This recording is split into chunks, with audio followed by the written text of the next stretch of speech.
afternoon. It's Linda with Empowering Businesses, Inc. I'm here with my business partner, Robyn Scobey. Welcome, everyone. We want to talk about networking today. Networking. What is networking? Well, in my day, it wasn't called networking. It was called socializing. I'm sure of it. Went to church, you sort of stood around, drank, got some coffee, chatted with people. You went to a business meeting, you went to town council, met somebody on the street. Hey, how's it going? Da da da da da. But you keep talking about networking, Robyn. What is this? You know, networking pretty much is almost the exact same thing, Linda. It is getting to know people and getting to know what they do. I don't know if it's COVID or what happened. Maybe it's all everybody stuck to their phone. We don't know people anymore. So really building those relationships, making sure you know your banker, making sure you know a good accountant and a good bookkeeper. Other networking, other people that have the same interest as you. It's not that hard because you're doing it. And sometimes I wonder if we've had to put a name to it because of the generational gaps, right? So for you think nothing of talking to people on the street. My 15-year-old, he doesn't talk to people anymore. He's on Snapchat, he's on Instagram, he's on TikTok. That's where he's meeting people. So I'm really thinking like building these networks is really just the old day of let's talk. Going out for meals. And you don't always have to do it with one person. You can do it in a group. Does that make more sense, Linda? Well, maybe, but I want to go back to this bit you said about the bank. So I don't even go to the bank anymore. How am I supposed to know my banker? I do just about everything online. I have this card that I just whip out of my wallet and throw it down. And I don't even see people doing that anymore. They hold their phones up to the machine. So how do you get to know a banker, Robyn? That's the part of networking, making sure you're out in your community, making sure you know your people.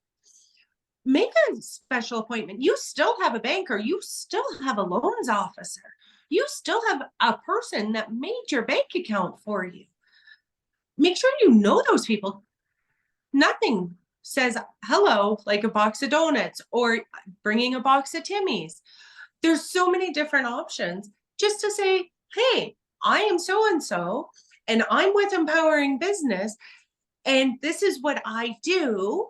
What do you do? Asking people, caring about people again, remembering there is a person behind everything we do. But we forget because you're right, Linda, we're paying. We're not talking to our bankers anymore. I don't know the last time I've actually physically gone into the bank to do anything other than to get money for a holiday, like when I'm getting different currency than Canadian. That's the only time I really have to go into a bank. But I still have those people. And just picking up the phone and making sure everything's okay.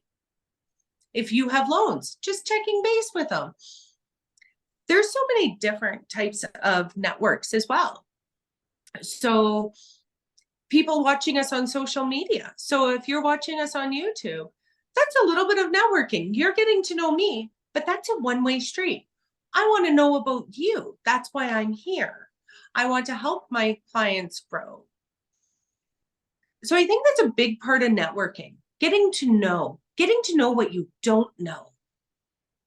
You and I attend a meeting on Fridays via Zoom, and yes, it's online, but we attend it. I didn't know there was different types of insurance for people that are still alive. I always thought it was life insurance. So when I die, I have insurance for my family. I have auto insurance, right? But to know there's those other options available. And I know you belong to a couple of networking groups. Well, maybe I do. We just don't call them networking groups. Like I'm really involved in genealogy and we don't call that networking. We call it fun, right?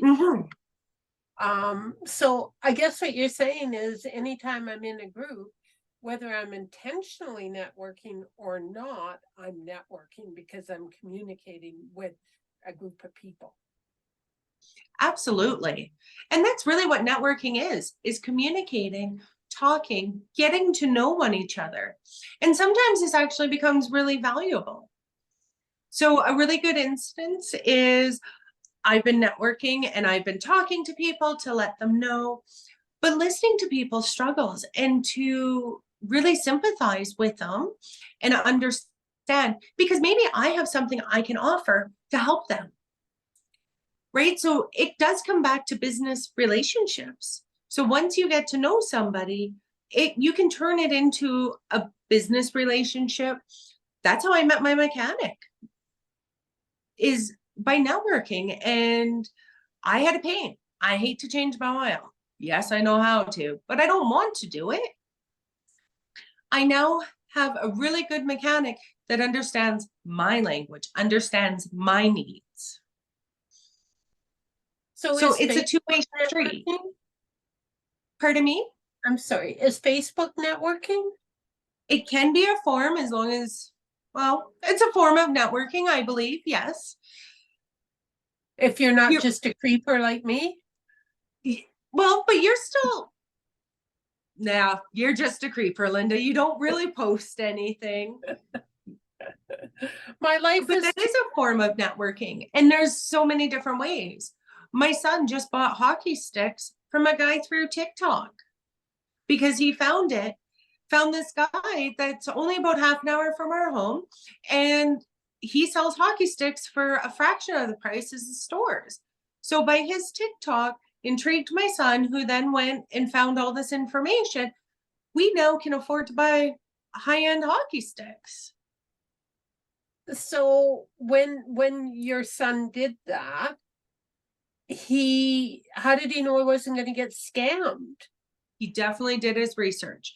When you're doing anything on TikTok, that is a big part. But that's really no different than our door-to-door salesman. Our door-to-door salesman used to come to our house and make us feel special. Oh no, we even invited him into our house. Come on into my kitchen, have a cup of coffee. How times have definitely changed, because nobody gets to come into my house very often without me knowing them. So when you're networking, what about your groups? Are they closed? Can anybody come in? Do you know who's in your groups? Do you need to be kind of careful? You do need to be careful. I would, obviously, internet safety is a thing when you're dealing with online programs and things. But normally you're an organizer. And then once you have that little relationship, I always recommend doing a one-on-one. Get to know the person really in depth. What can you do to help them, and what can they do to help you? And sometimes just getting to know them. And the answer is nothing. Nothing we have is good to help me, but I still want to have you know you, a realtor. I just did a podcast actually with Karen Kennedy here in our area, and I'm not planning to buy or sell at this moment. I'm very happy in my home, but she's part of my network, people, because she really, after having conversations with her, I know she really knows her stuff. So when that time comes, I know who I'm going to call, and it's not Ghostbusters. It's nice to have somebody to call. I lived in the Arctic at one point and I had to sell a house. Buying a house in the Arctic wasn't that tough. Found a house we liked, made the offer, but selling the house, you knew the people. It was really hard for me to negotiate without a realtor and to put that final deal together. I never want to have to sell a home again without a realtor. That's for sure. Mm-hmm. Right? So you may not even need that realtor now, but to already have that little bit of a relationship, to know who to call, who to ask for help. That's really what networking is. In my This guy in my office wants to network really close with me. I'm sorry, everyone. In my day, you just walk down the street and you go, oh, realtor, knock on the door, open the door and walk in and do business. But in today's world, there's less and less brick and mortar. And so I've often wondered, how do we find people for those things that we used to find on Main Street? Or that's really where the networking comes into it, and doing authenticating networking and knowing who I am and what I offer to people is a big part of it as well. what do you mean by Because if I'm not clear, they can't be clear either. what did you mean by authenticating? Be true. Hmm? Be true. Be who you are. Don't try to be something you're not. Everybody knows it. Let's be honest. Linda and I don't wear suits. You will often find me in my flip-flops. The minute I try and do networking in high heels and be a big formal person, it's not me. Why would I even try to be that person when that's not me? And to have authenticating, right? Like, be true. Know when you can't do something. Be true to yourself. Okay, so it's no different than in the old days. We didn't walk around pretending to be people we weren't. We were who we are, but you could maybe see who we were more because you always saw the flip-flops. Whereas right now, I have no idea that you're sitting there in flip-flops and not high heels. Right. It's not who I am.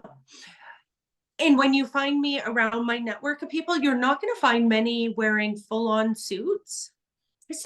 There's some that are more comfortable and we've just connected.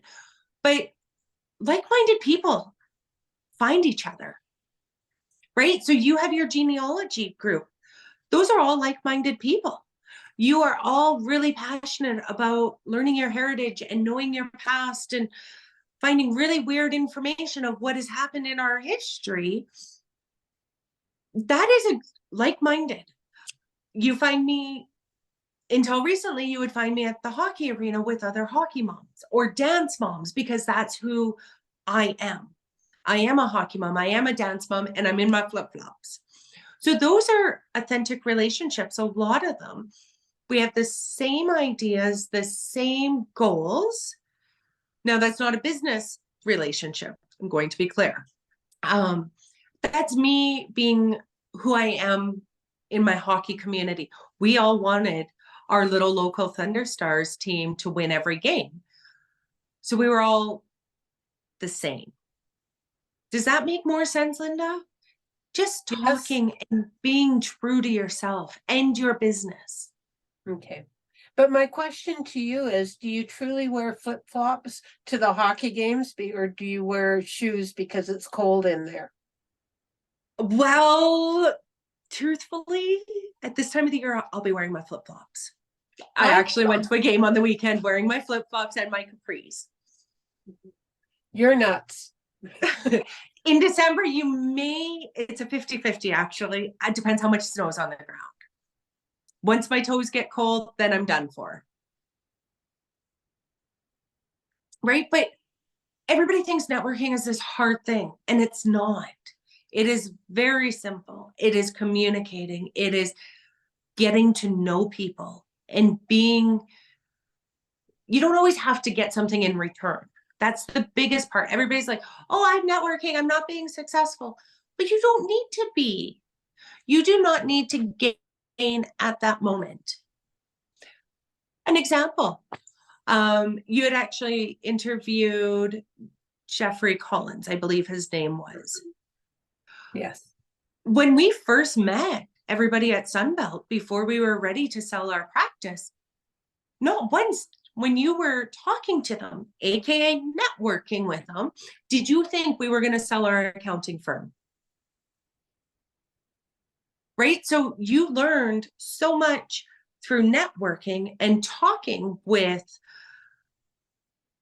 everybody from Sunbelt, right? So I think that's a huge part. And so we're in Alberta, and we have an Alberta group of entrepreneurs and business owners that meet Fridays. And maybe we should let people know how to join that group if they would like to, and they're from Alberta. We kind of restrict it to Alberta because it's local interest, because I guess that's our group, that's our network group, right? Absolutely. You know what, Linda? It's so simple. They just have to follow us on LinkedIn, Robyn Scobey or Linda Simpson, and they'll see it in our groups because we're constantly posting and sharing the link. You do have to register. Just it's again that security and reassurance that we're going to have people show up. But it's amazing. It is amazing the amount of true relationships I have built just on my Friday at noon. So BNI is a networking group too, right? And it's another membership type group. That Again, one is paid where ours is free. Yes, yes. I think it offers a more structured than the Friday group, the Friday Alberta group, but there's lots of other groups, right? Like, and for business owners, I think it's important that just like here in our small town, we have a small business association, and then there's the chambers of commerce around. You need, as a business owner, I think we need to surround ourselves with like-minded people more often than we probably do. Absolutely. And it is very isolating as a business owner. You can, everybody else gets a raise at work and they get to go, hey, I got a raise. As a business owner, you're like, I did really well this month. Or, but I can't say anything. What about, I didn't do well? I couldn't pay my bills this month. Who do I tell that to? Yeah. And I think that's where empowering business really comes into all of this, Linda, is because with the mastermind programs that we offer, you are able to come and discuss openly and freely and be with like-minded people. And help solve each other's problems. Yes. Or offer solutions. And to know you're not alone. Yes. I think that's the biggest thing, that knowing that you're not alone. They have mommy groups because brand new moms need to know they're not alone. Why not business owners? Yes. And new business owners may feel like they have nothing to offer because they're new, but that inspiration and that enthusiasm that new business owner brings to those people that have been at it for 20, 30 years is so empowering. To have enthusiasm brought back into the business world is important. And that person has been at it for 30 years. Life is changing. I mean, I know how much I am struggling with the changing world. I don't even know the terms. And then there's the acronyms. I don't get the acronyms either. Can't you guys when we sell LOL, Mom, that means laugh out loud. We're laughing on the inside. Okay, and on that note, I think I'm being harassed a little bit. And so I'm going to say that would be a really good chapter for our new Alberta cash flow playbook. I think that would be a great chapter. How to deal with harassment in the workplace. Thank you. Bye for now.